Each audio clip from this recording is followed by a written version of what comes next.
여러분하고 이렇게 이 복음을 나누게 된 게 개인적으로 너무 영광스럽습니다.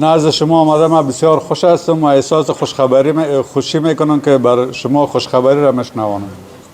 오늘 지금 이 시간 18강을 여러분하고 나누게 되는데요.